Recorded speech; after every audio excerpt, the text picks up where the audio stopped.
여러분, 안녕하세요. 오늘은 정말 특별한 이야기를 들려드리려고 합니다. 지난 6개월 동안 100세가 넘으신 어르신 50분을 직접 만나 뵙고 인터뷰했습니다.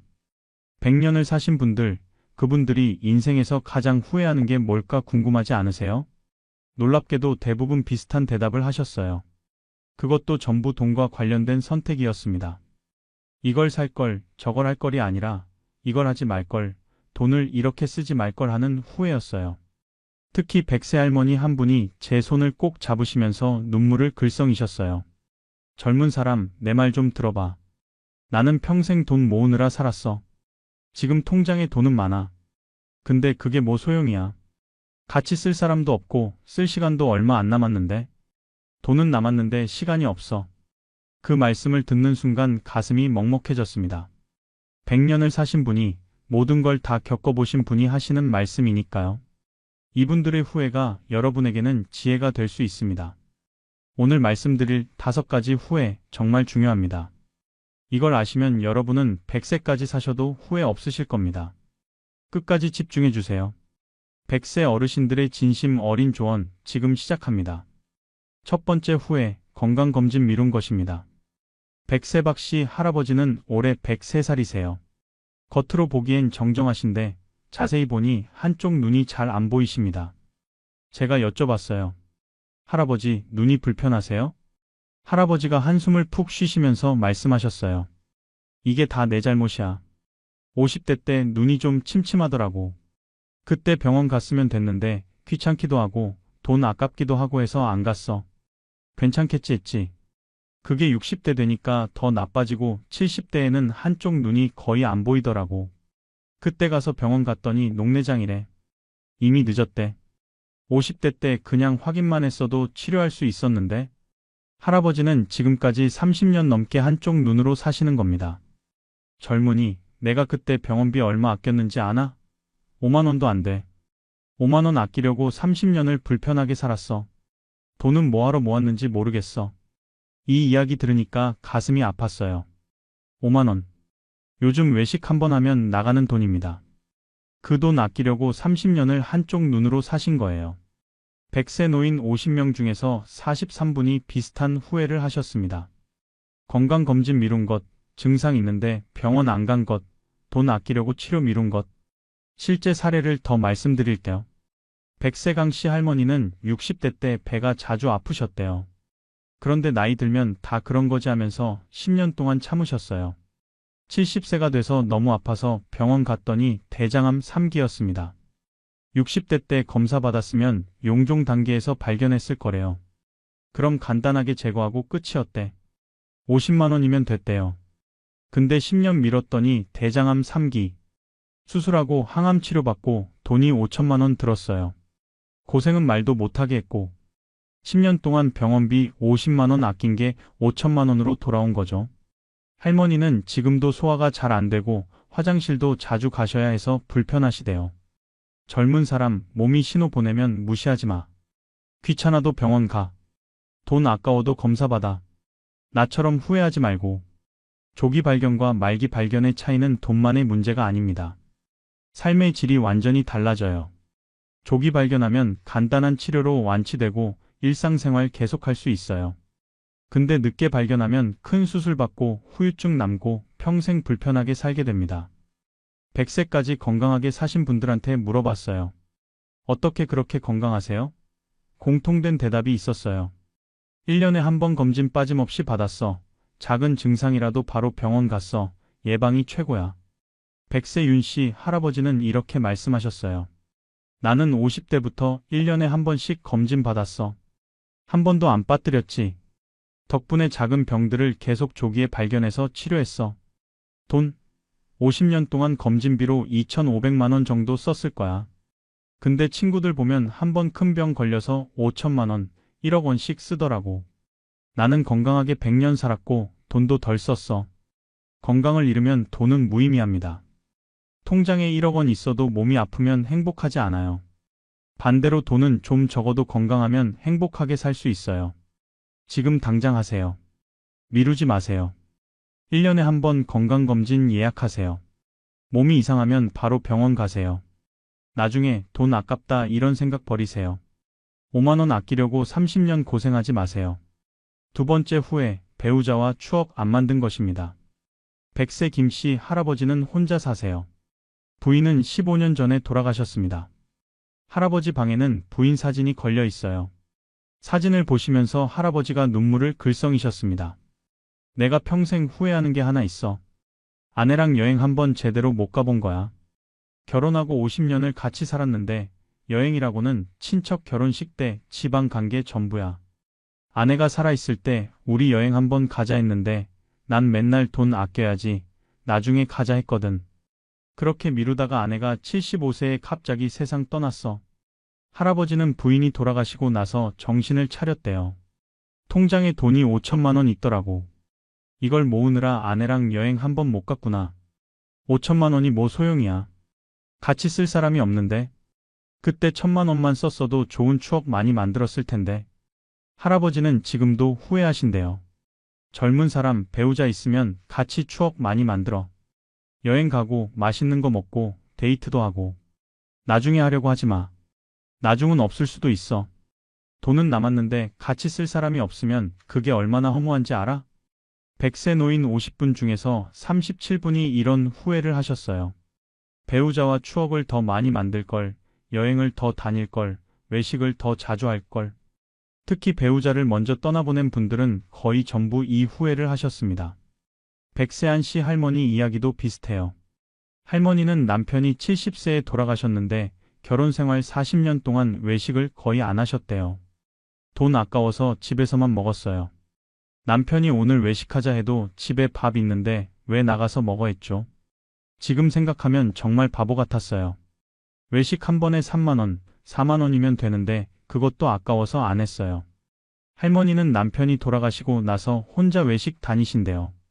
혼자 밥 먹으면서 남편 생각나요. 같이 있을 때 맛있는 거 더 먹을 걸 그러면 눈물 나요. 돈은 모아서 뭐해요? 같이 먹을 사람이 없는데. 저축만 하다 배우자 먼저 떠나보낸 분들 정말 많았어요. 평생 아끼고 모았는데 정작 함께 쓸 사람이 없어진 거예요. 통장에는 돈이 있는데 옆자리는 비어 있어요. 함께 할 수 있을 때가 얼마나 소중한지 잃고 나서야 알게 됩니다. 배우자가 건강할 때, 함께 걸을 수 있을 때, 그때가 가장 귀한 시간이에요. 그 시간은 돈 주고도 못 사요. 100세 노인들한테 물어봤어요. 인생에서 가장 행복했던 순간이 언제세요? 돈 많이 벌었을 때? 집 샀을 때? 아니었어요. 대부분 배우자랑 여행 갔을 때, 가족이랑 외식했을 때, 같이 산책하면서 이야기했을 때 이런 대답이었어요. 백세송 씨 할머니는 행복하게 웃으시면서 말씀하셨어요. 나는 남편이랑 1년에 4번씩 여행 다녔어. 봄, 여름, 가을, 겨울. 크게 멀리 간 건 아니고 국내 2박 3일 여행이었지. 한 번에 100만 원 정도 썼으니까 1년에 400만 원. 20년 동안 8천만 원 썼을 거야. 근데 그게 내 인생 최고의 투자였어. 남편이랑 만든 추억이 얼마나 많은데. 지금도 사진 보면서 행복해. 송 씨 할머니 남편은 78세에 돌아가셨는데 할머니는 후회가 없으시대요. 우리 같이 있을 때 정말 많이 놀았어. 여행도 많이 다니고 외식도 자주 하고 영화도 보고. 돈? 좀 덜 모았지. 근데 후회 안 해. 추억은 돈으로 못 사거든. 추억은 정말 돈으로 못 삽니다. 시간은 되돌릴 수 없어요. 배우자가 건강할 때 지금 당장 추억 만드세요. 여행 가세요. 외식하세요. 데이트하세요. 나중은 없을 수도 있어요. 세 번째 후회, 과도하게 절약한 것입니다. 100세 이씨 할아버지는 정말 검소하게 사신 분이에요. 옷도 수선해서 입으시고 음식도 아껴 드시고. 할아버지 통장에는 1억 원이 넘게 있으세요. 평생 절약해서 모은 돈이죠. 제가 여쭤봤어요. 할아버지, 1억 원 넘게 모으셨네요. 대단하세요. 그랬더니 할아버지가 씁쓸하게 웃으시면서 말씀하셨어요. 돈은 많지. 근데 이제 와서 이게 무슨 소용이야. 나 100세야. 이 돈 쓸 시간이 얼마나 남았겠어. 맛있는 것도 이제 못 먹어. 이가 없어서. 여행 가고 싶어도 다리가 아파서 못 가. 옷 사봤자 입고 나갈 데도 없어. 젊었을 때, 건강할 때 좀 쓸 걸 그랬어. 맛있는 것도 먹고 좋은 데도 가고. 근데 난 평생 아끼기만 했어. 할아버지는 후회가 많으시대요. 60대, 70대 때 친구들이 밥 먹으러 가자, 여행 가자 해도 난 맨날 돈 아깝다고 안 갔어. 2만 원, 3만 원 아끼려고. 그렇게 30년을 살았더니 돈은 1억 원 모였는데 친구들은 다 떠났고 나는 몸이 안 좋아서 돈 쓸 데가 없어. 이제 와서 돈이 뭐 소용이에요. 평생 아끼기만 하다 삶의 질을 포기한 분들 정말 많았어요. 외식 한 번 안 하고, 여행 한 번 안 가고, 영화관도 안 가고, 옷도 안 사고. 그렇게 80년을 사신 거예요. 백세장 씨 할머니도 비슷하세요. 나는 외식을 평생 10번도 안 해본 것 같아. 돈 아깝다고. 명절 때 식당 가는 것 빼고는 전부 집에서 먹었어. 옷도 백화점 한 번 안 가봤어. 시장에서 싼 거만 샀지. 영화관? 그게 뭔지도 몰라. 돈 주고 영화 보는 게 말이 돼? 그렇게 살았어. 할머니는 지금 후회하신대요. 돈은 7천만 원 모았어. 근데 뭐해? 쓸 데가 없어. 건강했을 때 맛있는 거 좀 먹고 예쁜 옷 좀 입고 영화도 보고 그럴걸? 이제 와서 돈 있어도 못 쓰겠어. 몸이 안 따라줘. 절약과 구두쇠는 달라요. 절약은 필요 없는데 안 쓰는 거고 구두쇠는 필요한데도 안 쓰는 겁니다. 외식, 여행, 취미생활 이런 건 필요한 거예요. 삶의 질을 높이는데 필요한 지출이에요. 이것까지 안 쓰면 그건 절약이 아니라 구두쇠예요. 적절한 소비가 중요합니다. 아껴야 할 건 아끼되 써야 할 건 써야 해요. 맛있는 거 먹고 좋은 데 가고 하고 싶은 거 하면서 살아야 행복해요. 100세 노인들한테 물어봤어요. 다시 인생 산다면 뭘 바꾸고 싶으세요? 대부분 좀 덜 아끼고 좀 더 즐기면서 살고 싶다고 하셨어요. 100세 남씨 할아버지는 이렇게 말씀하셨어요. 나는 중간쯤 살았어. 막 쓰지도 않았고 너무 안 쓰지도 않았어. 한 달에 50만 원은 즐기는 데 썼어. 외식도 하고 영화도 보고 취미 생활도 하고. 덕분에 80년을 행복하게 살았어. 돈 좀 덜 모았지. 근데 후회 안 해. 돈 모으려고 산 게 아니잖아. 돈 모으려고 사는 거 아니에요. 행복하려고 사는 거예요. 돈은 수단이지 목적이 아니에요. 돈은 쓰라고 있는 겁니다. 적절하게 즐기면서 사세요. 네 번째 후회, 자녀에게 과하게 준 것입니다. 100세 최 씨 할머니는 자녀가 셋이세요. 할머니는 평생 자녀들 위해 사셨어요. 본인은 아끼고 아껴서 자녀들한테 다 해줬습니다. 대학 등록금, 결혼 비용, 집 마련 비용까지 전부 대주셨어요. 큰애 결혼할 때 5천만 원 줬어. 둘째한테도 5천만 원, 막내한테도 5천만 원. 합쳐서 1억 5천만 원 줬지. 내가 평생 모은 돈 거의 다 줬어. 손에 남은 건 2천만 원뿐이었어. 제가 여쭤봤어요. 그래도 자녀분들이 잘 사시니까 뿌듯하시겠어요. 할머니가 고개를 저으셨어요.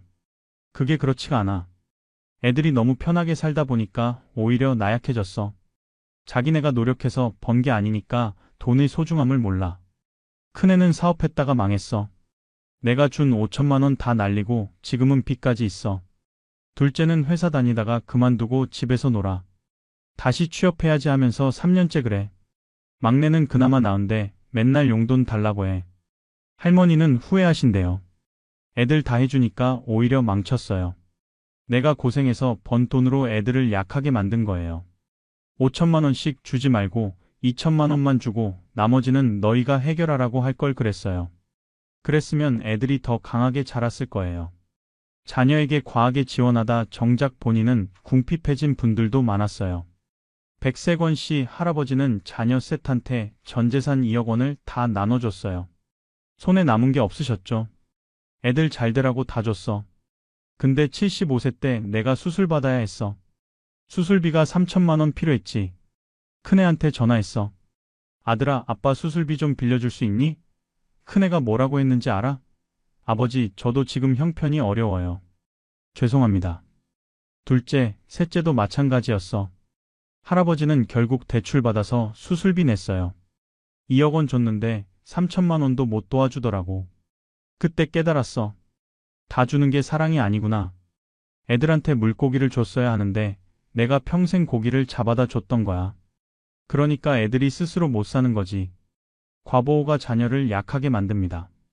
다 해주면 자녀가 편할 것 같지만 실제로는 의존적으로 만들어요. 스스로 해결할 능력이 안 생기는 거죠. 100세 노인들이 공통적으로 하신 말씀이 있어요. 자녀 사랑하되 과하지 않게, 도와주되 의존하게 만들지는 마라. 물고기 주지 말고 낚싯대 주라. 백세조 씨 할머니는 현명하게 하셨어요. 나는 애들한테 많이 안 줬어. 대학 등록금은 반만 대주고 나머지는 학자금 대출 받으라고 했어. 결혼할 때도 3천만 원만 줬어. 나머지는 너희가 벌어서 해라 했지. 애들이 처음에는 섭섭해했어. 옆집은 다 해준대요 하면서. 근데 지금 보니까 우리 애들이 제일 잘 살아. 자기 힘으로 다 헤쳐나가니까 강해졌어. 할머니는 지금도 손에 돈이 있으세요. 나는 내 노후 자금 7천만 원 갖고 있어. 애들한테 안 줬거든. 애들도 지금은 이해해. 엄마가 돈 갖고 계시니까 우리한테 손 안 벌리시잖아. 그게 좋아요 하더라고. 적절한 선 긋기가 중요합니다. 자녀 사랑하되 본인 노후는 챙기세요. 도와주되 전부 다 해주지는 마세요. 자녀가 스스로 설 수 있게 도와주는 게 진짜 사랑이에요. 5번째 후회, 배움과 취미에 투자 안 한 것입니다. 백세정 씨 할아버지는 평생 일만 하셨어요. 회사 다니고 돈 벌고 저축하고. 그게 전부였습니다. 취미? 없으셨어요. 배움? 학교 졸업하고 한 번도 안 배우셨어요. 나는 60세에 퇴직했어. 그때부터 할 게 없더라고.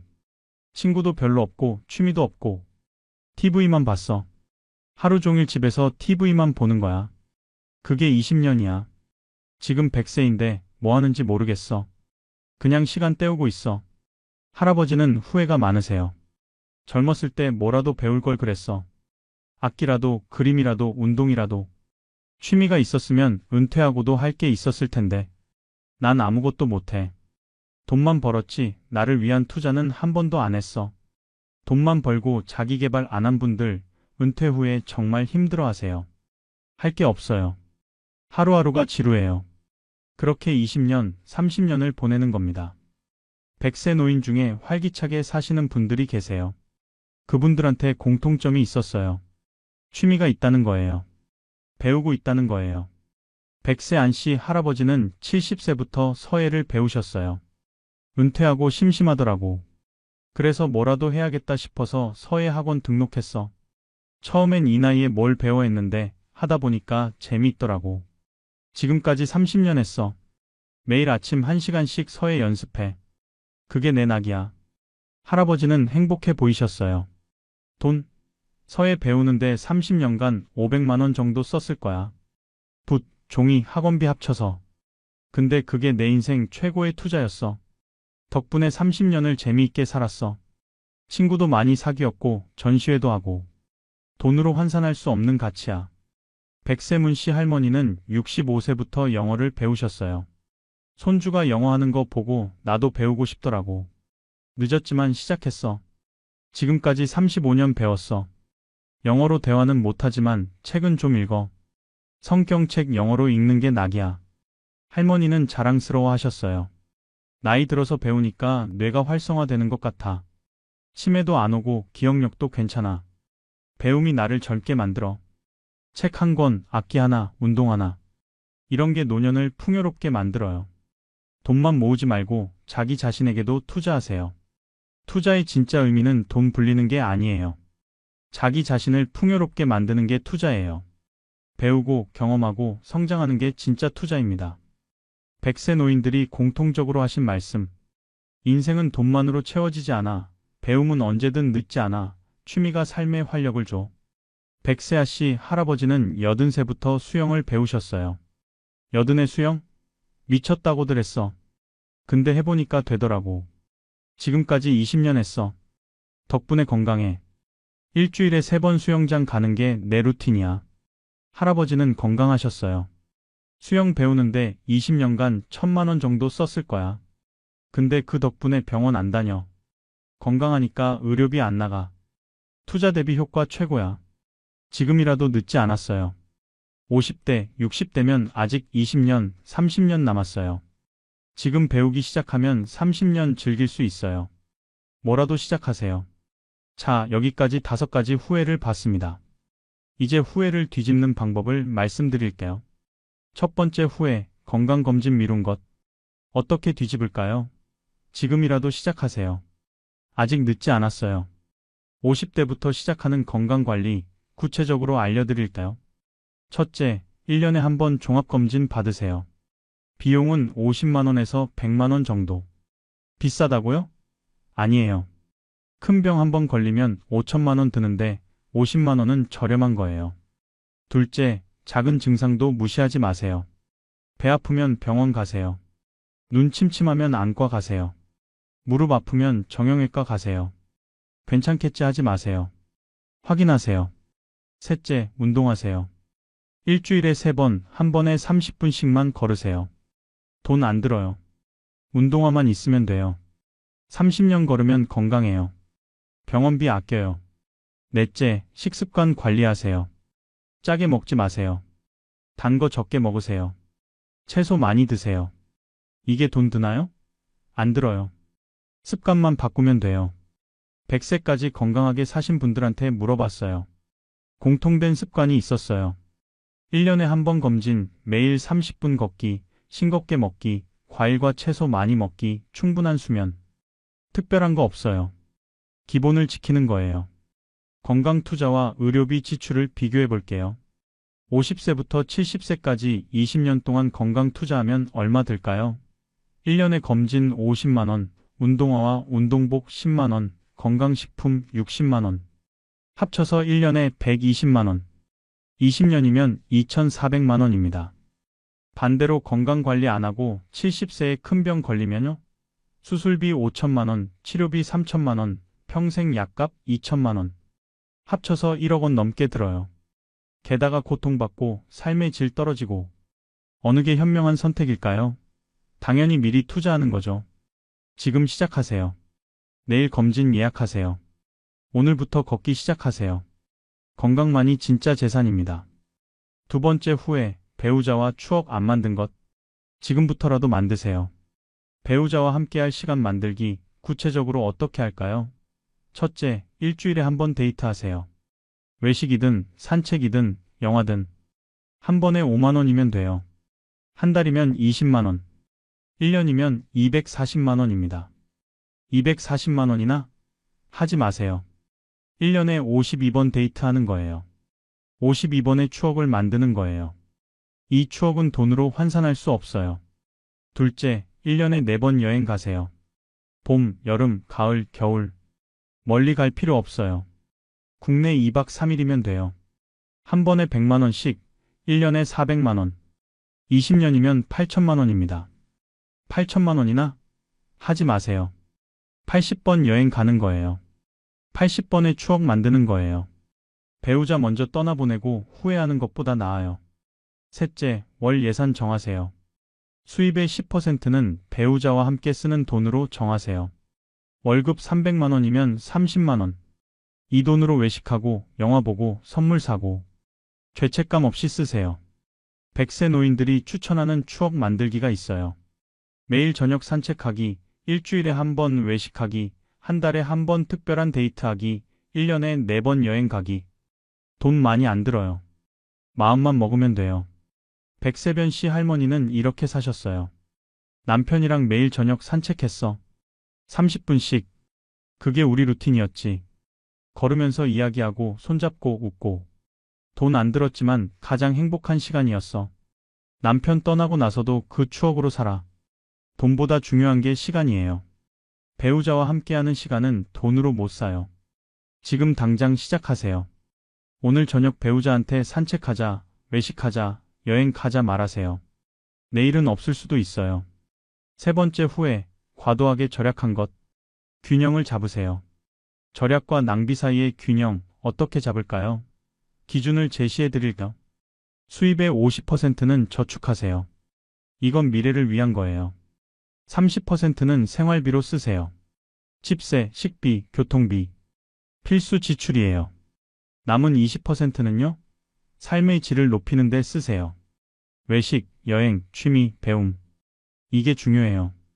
20%는 죄책감 없이 쓰세요. 즐기면서 사는 거예요. 월급 300만 원이면 저축 150만 원, 생활비 90만 원, 삶의 질 60만 원. 60만 원으로 한 달에 외식 2번, 영화 2번, 취미 활동 한 번 하면 딱 맞아요. 100세 노인들의 소비 철학을 들어보세요.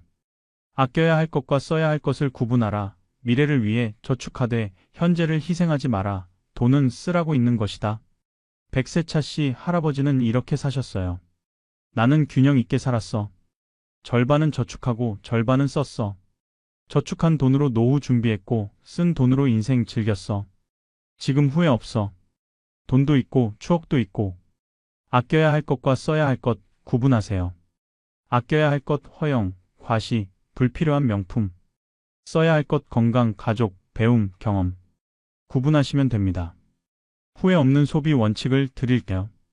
이거 사면 행복할까? 자문하세요. 행복하면 사세요. 그냥 남보기 좋으라고면 사지 마세요. 이거 안 사면 후회할까? 자문하세요. 후회할 것 같으면 사세요.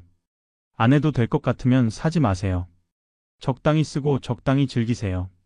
너무 아끼지도 말고 너무 쓰지도 마세요. 균형이 중요해요. 네 번째 후회, 자녀에게 과하게 준 것. 선을 그으세요. 자녀 사랑하되 과하지 않게 어떻게 할까요? 구체적 가이드 드릴게요. 첫째, 전 재산의 3분의 1 이상은 주지 마세요. 본인 노후 자금 3분의 2는 반드시 남기세요. 예를 들어 1억 원 있으면 자녀에게 줄 수 있는 건 최대 3천만 원. 7천만 원은 본인 거예요. 이 원칙 꼭 지키세요. 둘째, 결혼 자금은 3천만 원에서 5천만 원 선에서 도와주세요. 집값의 10%에서 20% 정도. 나머지는 자녀들이 대출받아서 해결하게 하세요. 본인들이 갚아야 책임감 생겨요. 셋째, 월 생활비 지원은 하지 마세요. 특별한 경우 일시적으로 도와주는 건 괜찮아요. 하지만 매달 정기적으로 주면 의존하게 돼요. 100세 노인들의 자녀 교육 철학을 들어보세요. 물고기 주지 말고 낚싯대 주라. 도와주되 의존하게 만들지 마라. 자녀의 고생이 성장의 밑거름이다. 100세 황씨 할아버지는 이렇게 하셨어요. 아들이 창업한다고 돈 달라고 했어. 1억 원. 난 3천만 원만 줬어. 나머지는 내가 대출받아서 해라. 그래야 책임감 갖고 한다 했지. 아들이 섭섭해했지만 결국 잘했어. 사업 성공했고 대출도 다 갚았어. 만약 1억 원 다 줬으면 실패했을 거야. 본인 돈 아니니까 함부로 쓰거든. 물고기와 낚싯대의 차이를 아세요? 물고기 주면 하루 먹어요. 낚싯대 주면 평생 먹어요. 자녀한테 돈 주는 건 물고기 주는 거예요. 자녀한테 능력 키워주는 건 낚싯대 주는 거예요. 건강한 거리 두기도 중요해요. 자녀 사랑하되 자녀 인생과 본인 인생을 분리하세요. 자녀가 잘못돼도 본인 인생은 지켜야 해요. 자녀의 성장을 믿으세요. 어른이 됐으면 스스로 할 수 있어요. 다섯 번째 후회, 배움에 투자 안 한 것. 지금 시작하세요. 나이는 숫자일 뿐이에요. 60대, 70대도 배울 수 있어요. 아니, 배워야 해요. 배움이 뇌를 젊게 만들고 삶을 풍요롭게 만들어요. 구체적으로 뭘 배울까요? 추천해 드릴게요. 첫째, 악기. 피아노, 기타, 하모니카. 배우기 쉬운 것부터 시작하세요. 한 달 학원비 10만 원. 1년이면 120만 원. 10년 배우면 1200만 원인데 그만한 가치 있어요. 둘째, 언어. 영어, 중국어, 일본어. 뭐든 좋아요. 배우는 과정 자체가 뇌 운동이에요. 책 사고 학원 다니고 1년에 100만 원이면 충분해요. 셋째, 그림. 수채화, 유화, 캘리그래피. 손으로 그리는 활동이 뇌 발달에 좋아요. 재료비 1년에 50만 원이면 돼요. 넷째, 운동. 수영, 요가, 탁구. 몸 쓰면서 배우는 거예요. 1년 등록비 100만 원 정도. 건강도 챙기고 배움도 하고 일석이조예요. 100세까지 배우며 사는 사람들을 만나봤어요. 공통점이 있었어요. 배움이 삶에 활력을 준다. 배우면서 친구도 사귄다. 치매 예방에 좋다. 매일이 즐겁다. 100세 표씨 할머니는 70세에 수채화를 시작하셨어요. 처음엔 선도 제대로 못 그었어. 근데 매일 연습하니까 느니까 되더라고. 지금은 전시회도 하고 그림 동호회에서 활동해. 30년 배웠는데 그게 내 인생 28막이야. 늦었다고 생각할 때가 가장 빠를 때라는 말 들어보셨죠? 진짜예요. 60세에 시작하면 20년 배울 수 있어요. 70세에 시작해도 10년은 배워요. 안 하는 것보다 훨씬 나아요. 뇌 건강과 삶의 활력, 배움이 줘요. 연구 결과를 보면 평생 배우는 사람이 치매 걸릴 확률이 50% 낮대요. 배움이 뇌를 자극하거든요. 지금 시작하면 20년 즐길 수 있어요. 70세에 시작해도 90세까지 20년이에요. 20년이면 전문가 돼요. 20년 동안 매일 1시간씩 연습하면 정말 잘하게 돼요. 뭐든 시작하세요. 나이 들어서 무슨 배움? 하지 마세요. 나이 들었기 때문에 배워야 해요. 배움이 노년을 풍요롭게 만들어요. 자, 여기까지 5가지 후회와 해결책을 봤습니다. 이제 마무리하겠습니다. 여러분, 오늘 100세 노인들의 이야기 들으시면서 어떤 생각 드셨나요? 저는 정말 많이 배웠어요. 100년을 사신 분들의 지혜는 무게가 다르더라고요. 핵심 내용 정리해 드릴게요. 100세 노인들이 가장 후회한 돈 선택 5가지. 첫째, 건강검진 미룬 것. 5만 원 아끼려고 30년 고생했어요. 둘째, 배우자와 추억 안 만든 것. 돈은 남았는데 같이 쓸 사람이 없어요. 셋째, 과도하게 절약한 것. 이제 와서 돈이 뭐 소용이에요. 넷째, 자녀에게 과하게 준 것. 다 주니까 오히려 망쳤어요. 다섯째, 배움에 투자 안 한 것. 할 줄 아는 게 없어서 지루해요. 100세 노인들이 공통적으로 하신 말씀이 있어요. 돈은 수단이지 목적이 아니다. 건강하고 행복하게 사는 게 진짜 부자다. 추억과 경험이 진짜 재산이다. 가족과 함께한 시간이 가장 소중하다. 100세 신씨 할아버지가 마지막으로 하신 말씀이 기억에 남아요.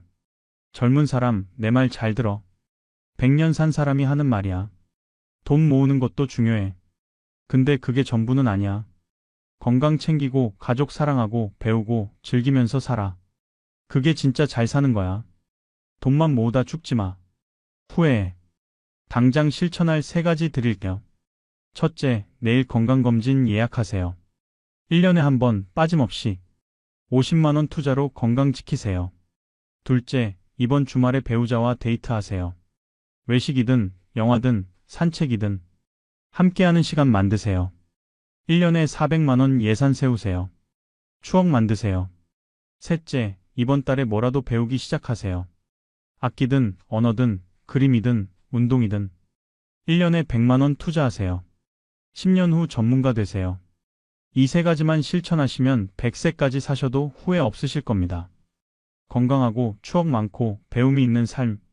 그게 진짜 풍요로운 삶이에요. 다음 영상 예고 드립니다. 100세까지 건강하게 사는 사람들의 하루 루틴이라는 주제로 찾아뵐게요. 100세 넘게 정정하신 분들이 매일 뭘 하시는지, 어떤 습관을 갖고 계신지 자세히 알려드리겠습니다. 구독과 좋아요, 알림 설정 부탁드립니다. 마지막으로 100세 할머니 한 분이 제 손을 꼭 잡으시면서 하신 말씀을 전해드리고 싶어요.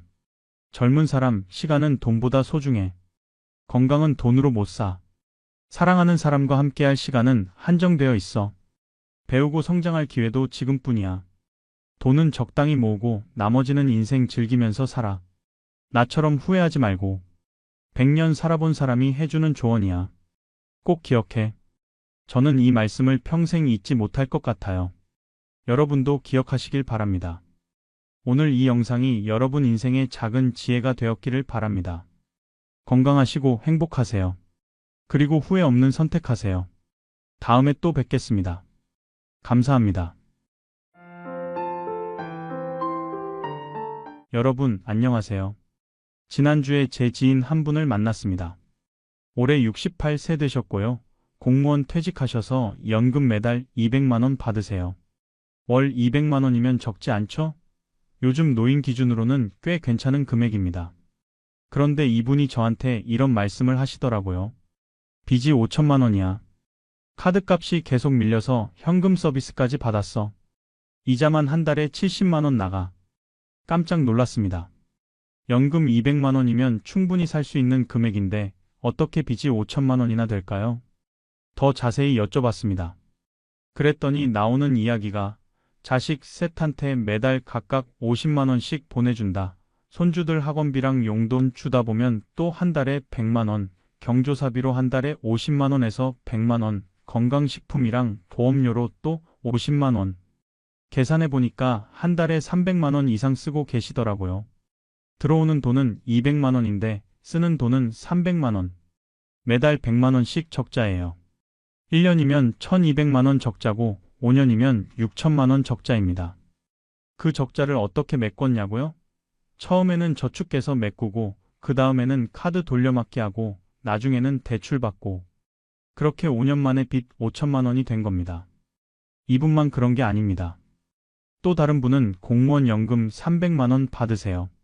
300만 원이면 정말 여유로워야 하잖아요. 그런데 이분도 빚이 있어요. 3천만 원. 왜냐고요? 명품 소비 때문이래요.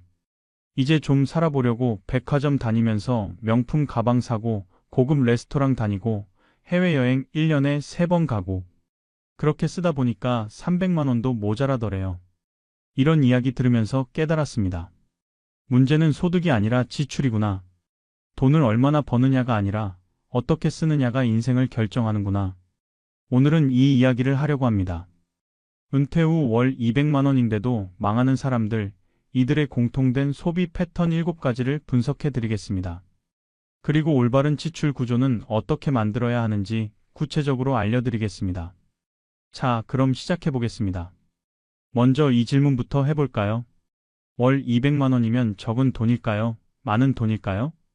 통계를 보겠습니다. 우리나라 65세 이상 노인 가구의 평균 월소득이 얼마인지 아세요? 약 150만 원입니다.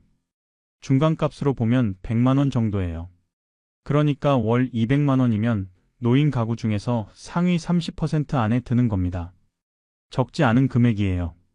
그런데 왜 이 돈으로도 파산하는 사람들이 있을까요? 이유는 간단합니다. 들어오는 돈이 문제가 아니라 나가는 돈이 문제니까요. 제가 아는 분 중에 월 100만 원으로 사시는 분이 계세요. 국민연금 60만 원, 기초연금 40만 원, 합쳐서 100만 원. 이분은 여유롭게 살아요. 빚도 없고 저축도 조금씩 하고. 어떻게 사느냐고요? 지출을 딱 100만 원에 맞춰놨어요. 월세 30만 원, 식비 30만 원, 공과금 10만 원, 의료비 20만 원, 나머지 10만 원은 저축. 검소하게 살지만 행복하게 살아요. 반대로 월 300만 원 받는데 빚더미에 앉은 분도 봤습니다. 차이가 뭘까요? 지출 구조입니다. 100만 원 받는 분은 100만 원에 맞춰서 써요. 넘지 않아요. 300만 원 받는 분은 400만 원, 500만 원씩 써요. 통제가 안 돼요. 결국 돈이 얼마나 들어오느냐가 중요한 게 아니라 얼마나 나가느냐가 중요한 겁니다. 그럼 은퇴 후에 파산하는 사람들은 어디에 돈을 쓸까요? 제가 수십 명을 인터뷰하고 분석한 결과 7가지 공통 소비 패턴이 있었습니다. 하나씩 살펴보겠습니다. 공통 소비 첫 번째, 자식에게 정기 송금입니다. 이게 가장 치명적이에요.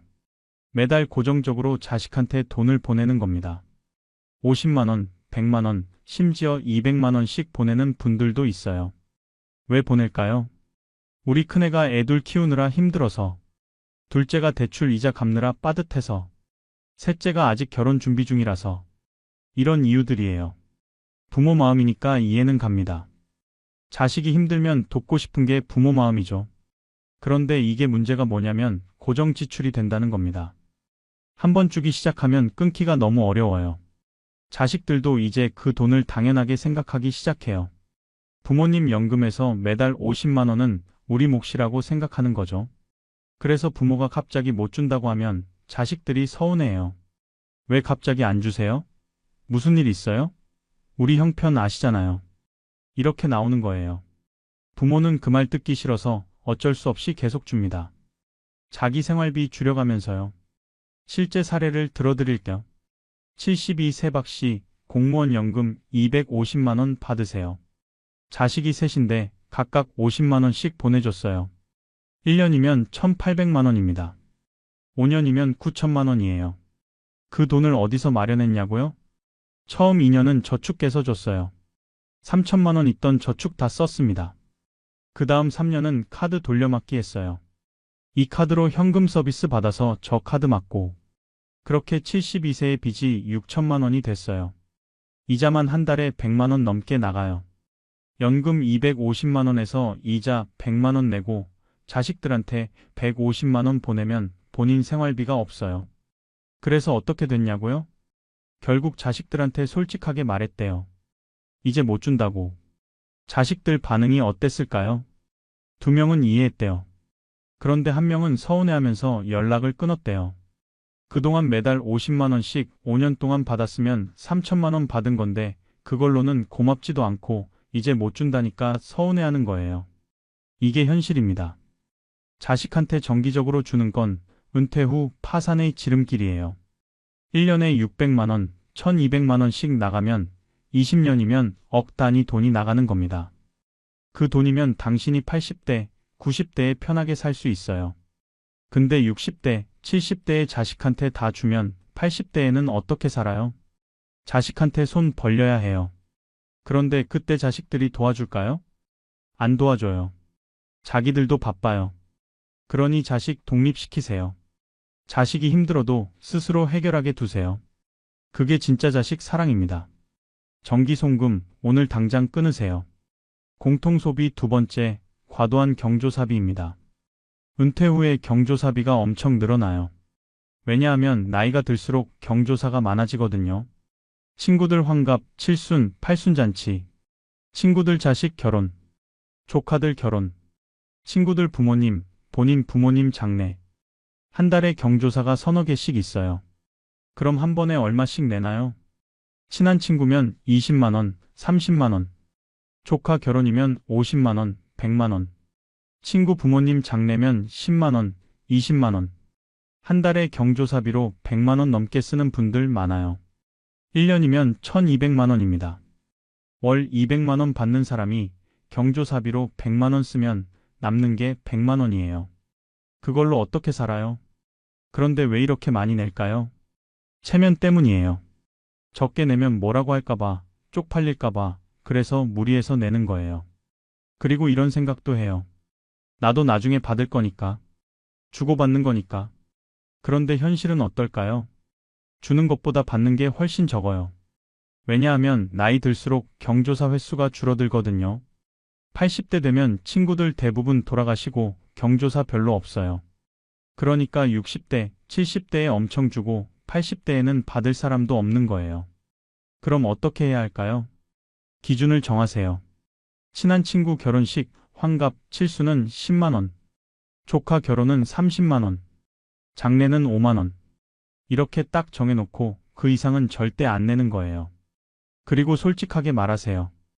연금 생활자라 형편이 어렵다. 마음은 크게 주고 싶은데 능력이 안 된다. 이렇게 말하면 대부분 이해해줘요. 오히려 무리해서 많이 내는 게 나중에 더 부담돼요. 경조사비 한 달에 30만 원 이내로 제한하세요. 공통소비 세 번째, 명품과 과시소비입니다. 은퇴 후에 오히려 명품 소비가 늘어나는 분들이 있어요. 왜냐고요? 평생 자식 키우느라, 부모 봉양하느라 나를 위해 쓴 적이 없잖아요. 이제 좀 살아보자 이런 마음이 드는 거예요. 그래서 백화점 가서 명품 가방 사고, 명품 옷 사고, 고급 레스토랑 가고, 골프 치러 다니고. 한번 쓰기 시작하면 멈추기가 어려워요. 백화점 VIP 되면 VIP 라운지 가서 커피도 공짜로 마시고, 주차도 공짜고 뭔가 대우받는 기분이 들거든요. 그게 좋아서 계속 쓰게 돼요. 그런데 명품 하나에 얼마예요? 가방 하나 300만 원, 500만 원. 옷 한 벌 200만 원. 구두 100만 원. 한 번 쇼핑하면 1000만 원 훌쩍 넘어가요. 1년에 4-5번 하면 5천만 원입니다. 월 200만 원 받는 사람이 명품에 1년에 5천만 원 쓰면 빚 안 질 수가 없어요. 실제 사례 하나 들려드릴게요. 65세 최 씨, 국민연금 150만 원 받아요. 은퇴하고 나서 이제 나를 위해 살겠다고 백화점 다니기 시작했대요. 명품 가방 모으기가 취미가 됐어요. 에르메스, 샤넬, 루이비통. 2년 동안 가방 15개 샀대요. 총액 7천만 원. 그 돈 어떻게 마련했냐고요? 저축 3천만 원 다 쓰고 카드빚 4천만 원. 지금 카드 이자 갚느라 허덕이고 있어요. 그 가방들 지금 어떻게 됐냐고요? 집에 박스째 쌓여 있대요. 한 번도 안 매고. 왜 샀냐고 물으니까 그때는 사고 싶었대요. 갖고 싶었대요. 이게 명품 중독입니다. 필요해서 사는 게 아니라 갖고 싶어서 사는 거예요. 그리고 SNS 영향도 커요. 친구들이 명품 가방 들고 찍은 사진 올리면 나도 갖고 싶어지는 거예요. 그런데 명품 가방 있어야 행복한가요? 아니에요. 없어도 행복할 수 있어요. 진짜 필요한 게 뭔지 구분하세요. 명품은 허영입니다. 필요가 아니에요. 과시소비, 오늘 당장 끊으세요. 공통소비 네 번째, 건강염려증 과소비입니다. 나이 들면 건강이 걱정되죠. 당연합니다. 그런데 그 걱정이 과소비로 이어지는 경우가 많아요. 건강식품 과다 구매예요. 홈쇼핑 보면 건강식품 광고 엄청 많잖아요. 오메가3, 글루코사민, 루테인, 홍삼, 프로폴리스, 비타민, 유산균. 하나에 10만원, 20만원씩 해요. 그걸 한 번에 서너 개씩 사요. 한 달에 건강식품비로 100만원 넘게 쓰는 분들 많아요. 그런데 이게 정말 효과 있을까요? 의사들 말 들어보면 대부분 필요 없대요. 균형 잡힌 식사만 하면 따로 건강식품 안 먹어도 된대요. 오히려 과다 섭취하면 간이나 신장에 무리 갈 수도 있대요. 그런데 왜 자꾸 사게 될까요? 불안하니까요. 안 먹으면 뭔가 부족할 것 같으니까요. 그리고 판매원들이 불안을 자극해요. 이거 안 드시면 큰일 나요. 뼈가 약해져요. 눈이 나빠져요. 치매 걸려요. 이런 말 들으면 겁나서 사는 거예요. 또 하나, 비급여 의료 시술도 문제예요. 병원 가면 의사가 이것저것 권하잖아요. 주사 맞으면 좋다, 이 시술 받으면 좋다. 건강보험 안 되는 거라서 비싸요.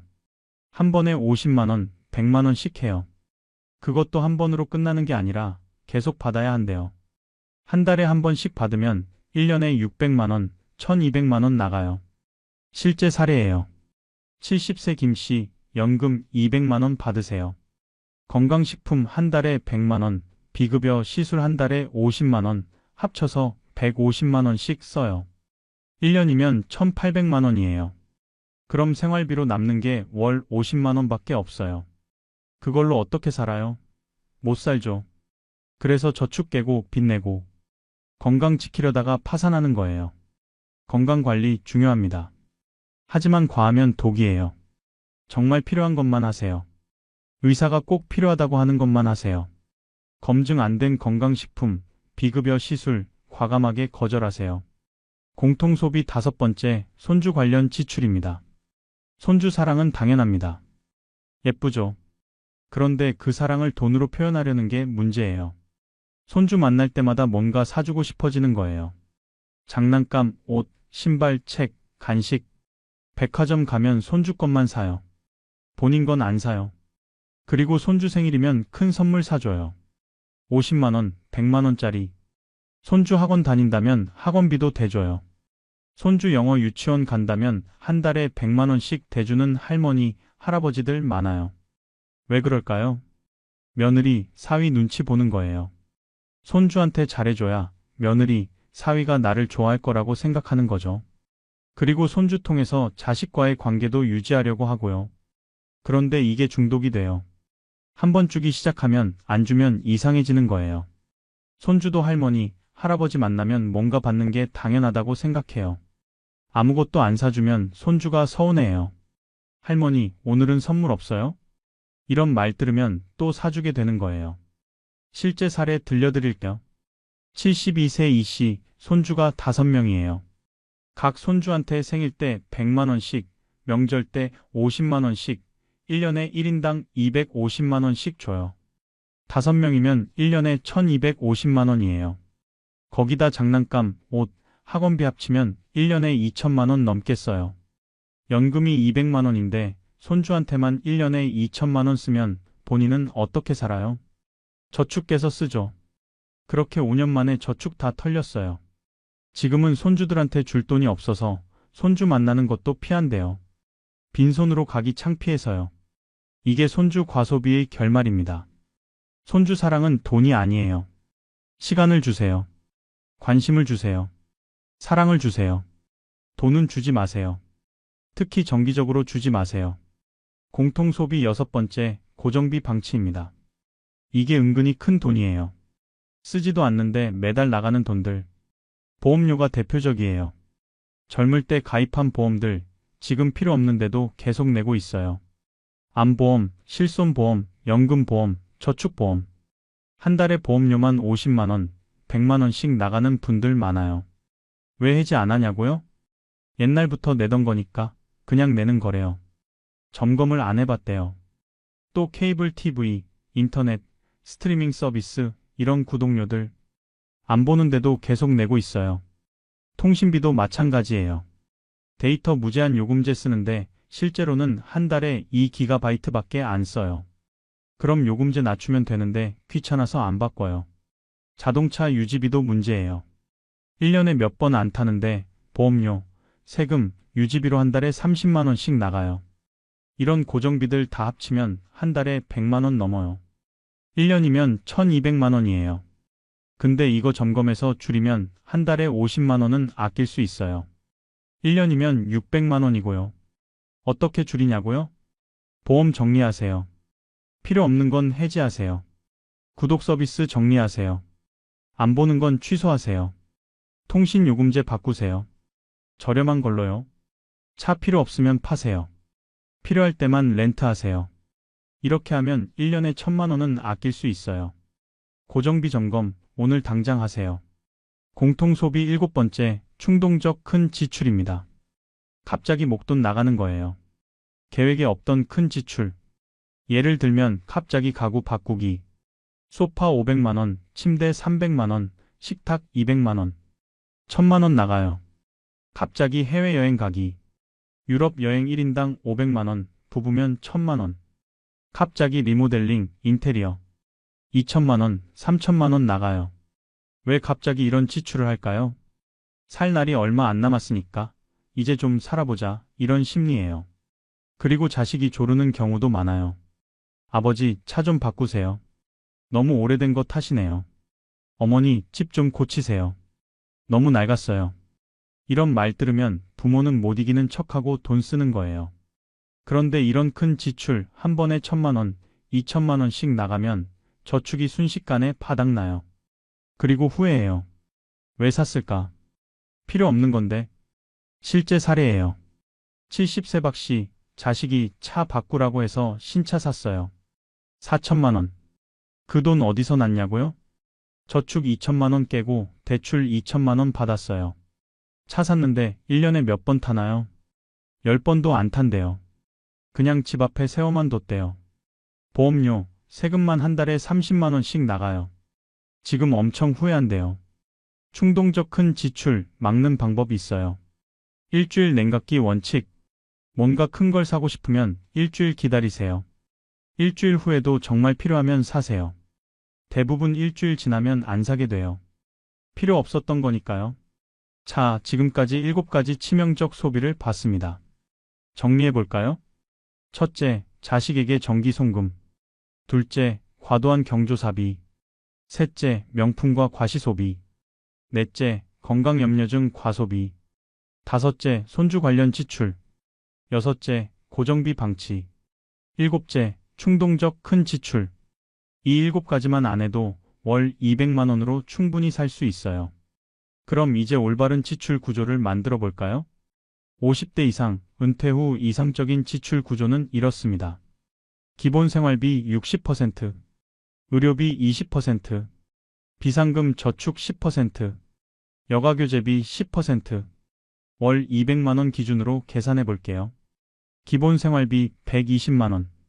여기에 주거비, 식비, 공과금, 통신비가 들어가요. 의료비 40만 원. 병원비, 약값, 건강검진비. 비상금 저축 20만 원. 매달 조금씩 모아놔야 큰 지출 있을 때 대비 가능해요. 여가교재비 20만 원. 여행, 취미, 경조사비, 친구 만남 등. 이게 이상적인 구조예요. 그런데 현실은 어떨까요? 자식 송금 50만 원, 손주 지출 30만 원, 경조사비 50만 원, 명품 쇼핑 50만 원, 건강식품 50만 원. 이렇게 쓰면 230만 원이에요. 수입은 200만 원인데 지출은 230만 원. 매달 30만 원씩 적자예요. 이게 파산으로 가는 구조입니다. 지출 구조를 바꿔야 해요. 월 150만 원인 분들은 어떻게 할까요? 기본 생활비 90만 원, 의료비 30만 원, 비상금 저축 15만 원, 여가교재비 15만 원.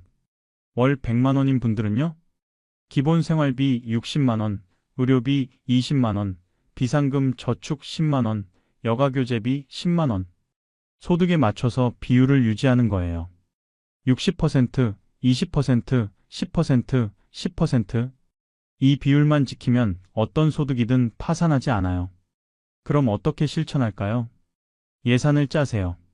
종이에 써보세요. 이번 달 수입 얼마, 기본 생활비 얼마, 의료비 얼마, 저축 얼마, 여가비 얼마. 딱 정해놓고 그 이상은 절대 안 쓰는 거예요. 그리고 지출 자동화 시스템을 만드세요. 연금 들어오면 자동이체로 바로 각 항목에 배분하는 거예요. 생활비 통장, 의료비 통장, 저축 통장, 여가비 통장. 이렇게 나눠 놓으면 섞이지 않아요. 생활비 통장에 있는 돈으로 명품 사고 싶어도 그 통장엔 딱 정해진 금액밖에 없으니까 못 사요. 이게 자동 통제 시스템이에요. 그리고 매달 지출 점검하세요. 이번 달에 뭐에 얼마 썼는지, 예산을 넘긴 항목은 없는지 점검하세요. 넘겼으면 다음 달에 줄이세요. 이렇게 3개월만 하면 습관이 돼요. 습관이 되면 자동으로 절제하게 돼요. 자, 이제 정리하겠습니다. 오늘 우리가 배운 가장 중요한 것. 노후 파산은 소득이 적어서가 아니라 지출 구조가 잘못돼서입니다. 월 200만 원, 300만 원 받아도 망하는 사람 있어요. 월 100만 원으로도 여유롭게 사는 사람 있어요. 차이는 지출 구조예요. 치명적 소비 7가지. 자식 정기 송금, 과도한 경조사비, 명품 과시 소비, 건강염려증 과소비, 손주 관련 지출, 고정비 방치, 충동적 큰 지출. 이 7가지만 끊어도 당신의 노후는 안전합니다. 그리고 올바른 지출 구조. 기본 생활비 60%, 의료비 20%, 비상금 저축 10%, 여가교재비 10%. 이 비율만 지키세요. 그럼 소득이 얼마든 파산하지 않아요. 오늘부터 실천하세요. 지출 내역 적어보세요. 예산 짜보세요. 통장 나눠보세요. 7가지 치명적 소비 끊어보세요. 이것만 해도 당신의 노후가 완전히 달라집니다. 소득을 탓하지 마세요. 지출을 고치세요. 그게 답입니다. 다음 영상에서는 은퇴 후 월 100만 원으로 사는 법을 구체적으로 알려드리겠습니다. 월 100만 원으로도 행복하게, 여유롭게 살 수 있는 실전 노하우를 공개하겠습니다. 구독과 알림 설정 꼭 해주세요. 오늘도 긴 영상 끝까지 들어주셔서 정말 감사합니다. 여러분 모두 지출 구조 바로잡으시고 여유로운 노후 보내시길 진심으로 바랍니다. 그럼 다음 영상에서 또 뵙겠습니다. 감사합니다. 여러분 안녕하세요. 지난달에 정말 안타까운 일이 있었습니다. 저희 아파트 8층에 사시는 80세 할아버지 댁에 도둑이 들었어요. 얼마나 털렸냐고요? 현금 5천만 원입니다. 80세 노인이 집에 현금 5천만 원을 보관하고 계셨던 거예요. 장롱 속에요. 왜 은행에 안 넣고 집에 뒀냐고 여쭤봤더니 이렇게 말씀하시더라고요. 은행 믿을 수 없어. 은행 망하면 어떡해. 내 눈에 보이는데 두는 게 제일 안전해. 그런데 그 안전하다던 돈이 도둑한테 다 털린 겁니다. CCTV 확인해봤더니 낮에 집 비웠을 때 침입했더라고요. 범인은 못 잡았어요. 5천만 원 평생 모은 돈인데 하루아침에 날아간 겁니다. 이게 다가 아닙니다. 또 다른 분은 예금으로 2억 원을 10년째 묵혀두고 계세요. 아무것도 안 하고 그냥 은행에 넣어만 두신 거예요. 금리가 1%예요. 1년에 200만 원 이자 받으시죠. 그런데 10년 전 2억의 가치와 지금 2억의 가치가 같을까요? 아니에요. 물가가 올랐잖아요. 10년 전에는 짜장면이 4,000원이었는데 지금은 7,000원이에요. 거의 2배 올랐어요. 그럼 10년 전 2억의 구매력이 지금은 얼마 정도일까요? 대략 7천만 원 정도예요. 3천만 원의 가치가 증발한 겁니다. 안전하게 예금에 넣어뒀는데 실제로는 3천만 원을 잃은 거예요. 이분들의 공통점이 뭘까요? 돈을 잘못된 형태로 보관하고 계셨다는 겁니다. 돈은 얼마나 갖고 있느냐도 중요하지만 어떤 형태로 갖고 있느냐가 더 중요합니다. 같은 1억 원이라도 어떤 형태로 보관하느냐에 따라 안전할 수도 있고 위험할 수도 있어요. 오늘은 이 이야기를 하려고 합니다. 노후에 절대 현금으로 또는 특정 형태로 들고 있으면 안 되는 돈 5가지를 알려드리겠습니다. 그리고 안전한 형태로 바꾸는 방법도 구체적으로 알려드릴까요? 자, 그럼 시작해 보겠습니다. 먼저 이 질문부터 해볼까요? 왜 돈의 형태가 중요할까요? 노후 자금에는 3가지 큰 적이 있습니다. 첫째, 인플레이션입니다. 물가가 오르면 돈의 가치가 떨어지죠. 10년 전 100만 원으로 살 수 있던 것이 지금은 70만 원어치밖에 못 사요. 매년 평균 3%씩 가치가 떨어진다고 보면 됩니다. 그럼 20년 후에는요? 지금 100만 원이 20년 후에는 50만 원의 가치밖에 안 돼요. 반으로 쪼그라드는 겁니다. 둘째, 사기와 범죄입니다. 노인들이 범죄 피해를 많이 당하잖아요. 특히 자산 관련 범죄가 70% 이상이에요. 보이스피싱, 투자 사기, 절도 이런 거요. 돈을 잘못된 형태로 보관하고 있으면 범죄의 표적이 되기 쉬워요. 셋째, 상속 문제입니다. 나이 들면 언젠가는 자식한테 물려줘야 하잖아요. 그런데 돈의 형태에 따라 상속이 복잡해질 수도 있고 간단해질 수도 있어요.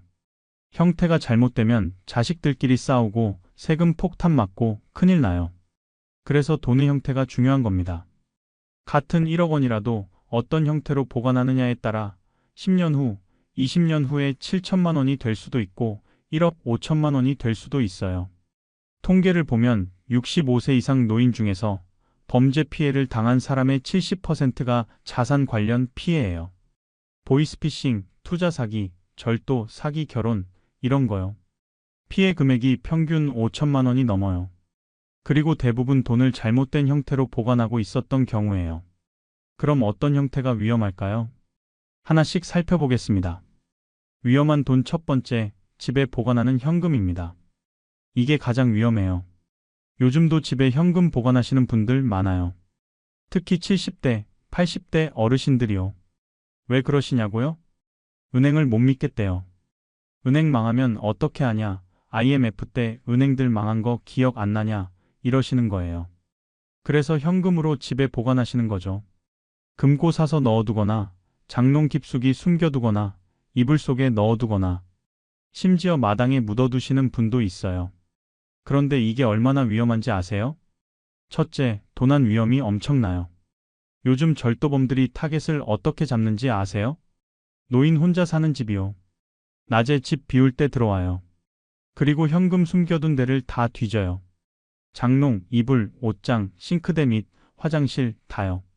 실제 사례 들려드릴게요. 78세 박씨, 집에 현금 8천만 원 보관하고 계셨어요. 낮에 복지관 가셨다 오셨는데 집이 온통 뒤집혀 있더래요. 현금 8천만 원, 금반지 10여 개 다 털렸어요. 범인 잡혔냐고요? 못 잡았어요. 그 돈 평생 모은 돈인데 하루아침에 날아간 겁니다. 둘째, 화재 위험이 있어요. 집에 불 나면 돈도 다 타요. 보상받을 수도 없어요. 왜냐하면 신고한 재산이 아니니까요. 셋째, 분실 위험이 있어요. 특히 치매 오시면 돈 숨겨둔 곳을 잊어버려요. 실제로 이런 경우 정말 많아요. 돈 어디 뒀는지 기억 안 나. 분명히 어딘가에 뒀는데 이러시다가 결국 못 찾으시는 거예요. 그럼 그 돈은 영영 사라지는 겁니다. 넷째, 인플레이션으로 가치 떨어져요. 10년 전에 1,000만 원의 구매력과 지금 1,000만 원의 구매력이 다르잖아요. 10년 전에는 1,000만 원이면 중고차 한 대 샀는데 지금은 700만 원어치밖에 못 사요. 그러니 현금으로 집에 보관하면 매년 3%씩 가치가 떨어지는 겁니다.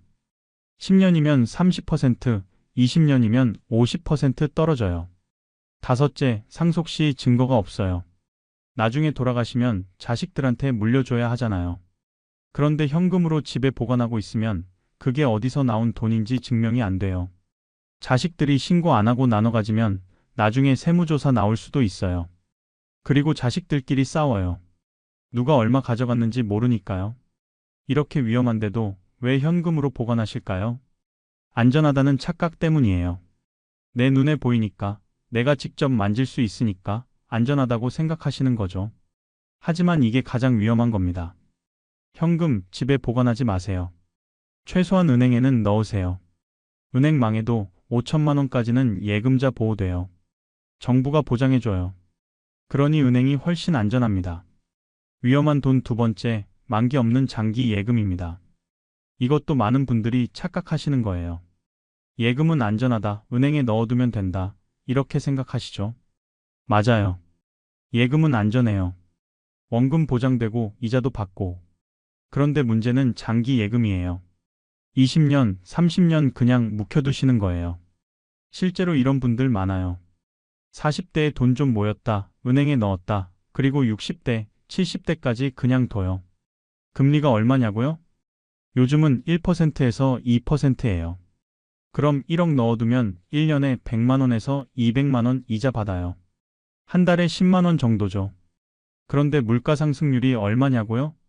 평균 3%예요. 그럼 어떻게 되는 거죠?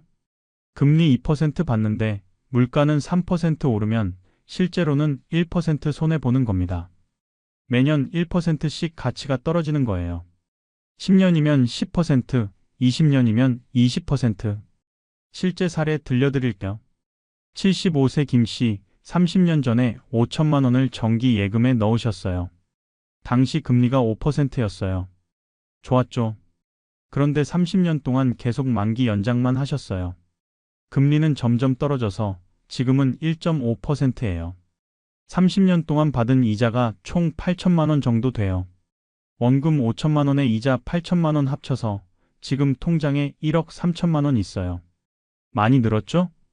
그런데 30년 전 5천만 원의 구매력과 지금 1억 3천만 원의 구매력을 비교해 보면요. 30년 전 5천만 원이면 서울에 아파트 한 채 샀어요. 지금 1억 3천만 원으로 서울에 아파트 살 수 있나요? 못 사요. 전세도 못 해요. 실질적으로 가치가 5분의 1로 줄어든 겁니다. 그러니까 예금이 안전하긴 한데 장기로 묵혀두면 오히려 손해예요. 인플레이션을 못 이기는 거죠. 그럼 어떻게 해야 할까요? 예금은 단기로 하세요. 1년, 2년 단위로 하고 만기 되면 다른 상품으로 갈아타세요. 금리 높은 대로 또는 연금 상품으로요. 장기로 묵혀두는 건 돈을 죽이는 겁니다. 위험한 돈 세 번째, 불필요한 종신보험입니다. 보험 필요하죠. 특히 젊을 때는요. 그런데 나이 들어서도 계속 보험료 내시는 분들 많아요. 70세, 80세 넘어서도요. 왜 그러시냐고요? 젊을 때 가입했으니까 그냥 계속 내는 거래요. 중도 해지하면 손해본다고 생각하시는 거죠. 그런데 계산해 보셨어요? 실제로 손해인지 이득인지요? 실제 사례 들려드릴게요. 72세 이씨, 40세 때 종신보험 가입하셨어요. 보험금 3억 원짜리요. 매달 보험료 100만 원씩 내셨어요. 32년 동안 내셨으니까 총 3억 8,400만 원 내신 거예요. 그럼 이분이 돌아가시면 자식들이 3억 원 받는 거죠? 3억 8,400만 원 내고 3억 원 받는 거예요. 8,400만 원 손해예요. 그런데 만약 72세에 해지하면 어떻게 될까요? 해지 환급금이 1억 원이에요. 3억 8,400만 원 내고 1억 원 돌려받으니까 2억 8,400만 원 손해죠. 그럼 계속 내는 게 나은 거 아니냐고요? 아니에요. 지금 해지해서 1억 원 받아서 연금으로 바꾸면 72세부터 죽을 때까지 매달 60만 원씩 받아요. 10년만 살아도 7,200만 원 받는 거예요. 그럼 총 얼마 손해예요? 3억 8,400만 원 내고 1억 원 환급 받고 7,200만 원 연금 받으면 순손해가 2억 1,200만 원이에요. 반대로 계속 보험료 내다가 82세에 돌아가시면요? 10년 더 내니까 보험료 총액이 4억 8천만 원이고 자식들이 3억 원 받으니까 순손해가 1억 8천만 원이에요. 어느 게 나아요? 해지하는 게 3,200만 원 더 이득이에요. 게다가 해지하면 10년 동안 매달 60만 원씩 쓸 수 있잖아요. 삶의 질이 완전히 달라지죠. 그러니 불필요한 보험은 과감하게 정리하세요. 특히 70세 넘으면 종신보험 필요 없어요. 장례비 정도만 있으면 되지 큰 돈 필요 없어요. 자식한테 유산 남기려고 보험료 내는 거예요? 차라리 그 돈으로 당신이 편하게 사세요. 그게 자식한테도 좋은 겁니다. 위험한 돈 네 번째, 자녀 명의 재산입니다. 이거 정말 조심하셔야 해요. 많은 분들이 세금 아끼려고 미리 자녀 명의로 해놓으세요. 집도, 예금도, 주식도요. 자녀 명의로 해놓으면 안전하다고 생각하시는 거죠. 나중에 상속세 안 내도 되고, 증여세도 적게 내고. 그런데 이게 엄청난 위험이에요. 왜냐고요? 일단 명의가 자녀로 넘어가면 법적으로는 자녀 재산이에요. 부모 마음대로 못해요. 그리고 이런 일들이 생겨요. 첫째, 자녀가 이혼하면 재산 분할 대상이 돼요. 아들 명의로 해놨는데 아들이 이혼하면 며느리가 절반 가져가요. 실제 사례예요. 68세 최 씨, 아들 명의로 집 한 채 해놨어요. 시세 5억 원짜리요. 세금 아끼려고 증여한 거였어요. 그런데 아들이 이혼 소송 중이에요. 며느리 측 변호사가 그 집도 재산 분할 대상이라고 주장해요. 법원에서 인정할 가능성이 높대요. 그럼 어떻게 돼요? 5억짜리 집 2억 5천만 원은 며느리가 가져가는 거예요. 최 씨가 노후 자금으로 생각했던 집인데 절반을 며느리한테 빼앗기는 겁니다. 둘째, 자녀 사업 실패하면 채권자가 압류해요. 딸 명의로 예금 1억 해놨는데 딸이 사업하다가 망했어요. 채권자들이 딸 재산 압류하는데 그 예금도 포함돼요. 부모가 아무리 내 돈이라고 주장해도 소용없어요. 법적으론 딸 돈이니까요. 실제 사례예요. 70세 박 씨, 딸 명의로 예금 2억 해놨어요. 딸이 식당 하다가 망했어요. 빚이 3억이에요. 채권자들이 딸 명의 예금 2억 압류했어요. 박 씨가 법원에 소송 걸었는데 졌어요. 명의가 딸이니까 법적으로는 딸 돈이래요. 2억 평생 모은 돈인데 사위 사업 실패로 날아간 겁니다. 셋째, 자녀가 부모 몰래 처분할 수 있어요. 아들 명의로 해놨는데 아들이 부모 몰래 팔아버릴 수 있어요. 법적으로는 아들 재산이니까요. 실제로 이런 일 정말 많아요. 아들이 투자한답시고 또는 빚 갚는답시고 부모 명의 빼서 해놨던 집이나 예금을 몰래 처분하는 거예요. 부모가 나중에 알고 어떻게 그럴 수 있냐고 하면 아들이 이렇게 말해요. 법적으로 제 명의인데 뭐가 문제예요? 할 말이 없어지는 거죠. 넷째, 명의 신탁으로 걸리면 세금 폭탄이에요. 부모 돈으로 샀는데 자녀 명의로 해놨으면 이게 명의 신탁이에요. 세무서에서 이거 잡아내면 증여세에다가 가산세까지 붙어요. 세금이 배로 나와요. 그러니 자녀 명의 정말 조심하세요. 세금 아낀다고 미리 증여했다가 나중에 더 큰 손해봐요. 차라리 유언장 쓰세요. 또는 신탁 활용하세요. 이건 나중에 자세히 설명드릴게요. 위험한 돈 5번째, 고수익 유혹 투자금입니다. 나이 들면 투자 사기 타겟이 돼요. 왜냐하면 노인들은 돈은 있는데 투자 경험은 부족하니까요. 그래서 사기꾼들이 노인들 노려요. 어떤 식으로 접근하냐고요? 친한 지인을 통해서예요. 교회 집사, 동창, 이웃, 친구. 이런 사람들이 먼저 투자하고 수익 났다고 자랑해요. 그러면서 당신도 하라고 권유하는 거예요.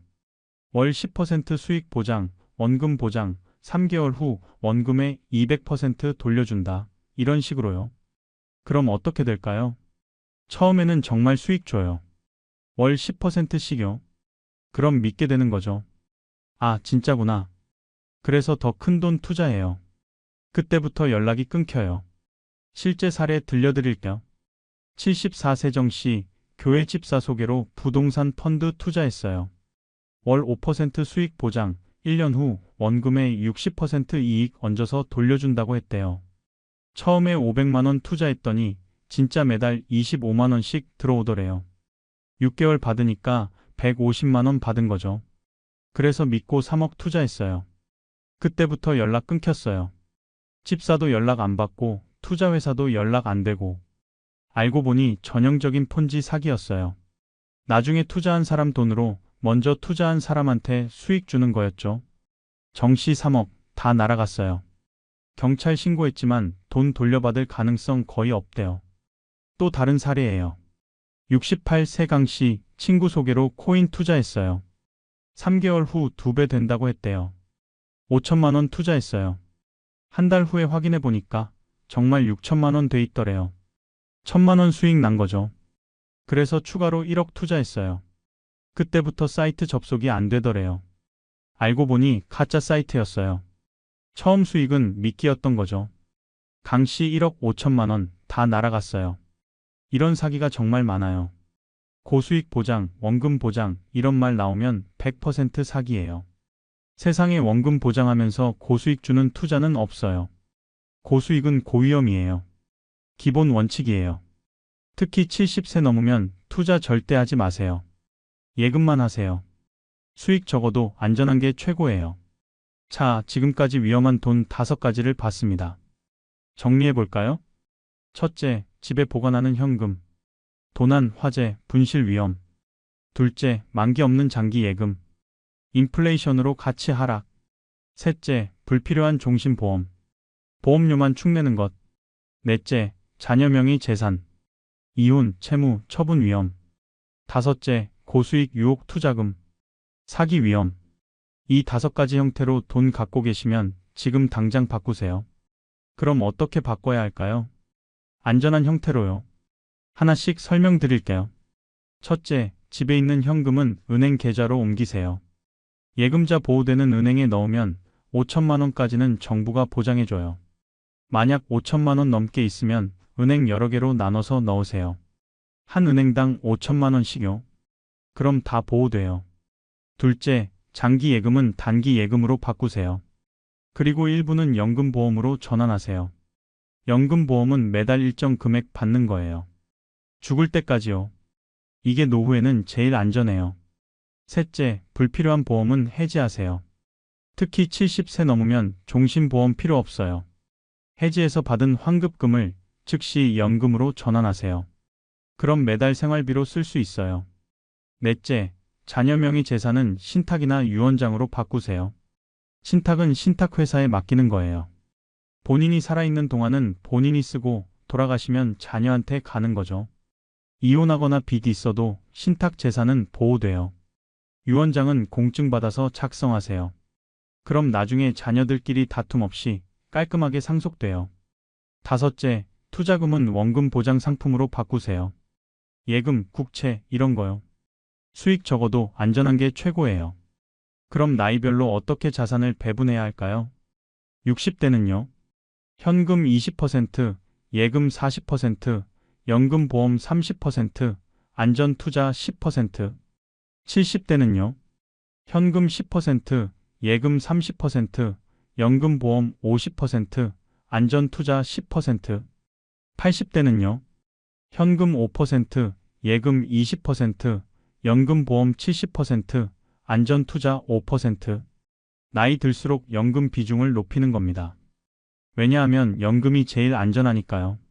매달 일정 금액 들어오니까 생활 계획 세우기도 쉽고 다 써버릴 걱정도 없고. 그럼 가장 안전한 돈의 형태는 뭘까요? 1순위는 연금입니다. 특히 종신형 연금이요. 죽을 때까지 매달 받는 거예요. 국민연금, 공무원연금, 개인연금 다 좋아요. 왜 연금이 제일 안전하냐고요? 매달 들어오니까 다 써버릴 걱정이 없어요. 그리고 나이 들어서 판단력 흐려져도 자동으로 들어오니까 괜찮아요. 사기 당할 위험도 적어요. 목돈이 아니니까요. 2순위는 신탁입니다. 신탁은 전문 회사에 맡기는 거예요. 본인이 살아있는 동안은 본인이 쓰고 돌아가시면 자녀한테 가는 거죠. 자녀가 이혼하거나 빚이 있어도 신탁 재산은 보호돼요. 그리고 본인이 치매 와도 신탁회사가 관리해주니까 안전해요. 3순위는 분산된 예금입니다. 한 은행에 5천만 원씩 여러 은행에 나눠서요. 그럼 예금자 보호 다 받아요. 4순위는 영목이지입니다. 집을 담보로 매달 연금 받는 거예요. 집에 살면서 돈도 받고 죽을 때까지 받다가 돌아가시면 집은 은행으로 가는 거죠. 자녀한테 집 물려줄 필요 없으면 이게 제일 좋아요. 이 4가지를 조합하세요. 연금 50%, 신탁 20%, 분산예금 20%, 영목이지 10%. 이렇게 하면 완벽하게 안전해요. 실제 성공 사례 들려드릴게요. 75세 송씨, 이 방법 쓰세요.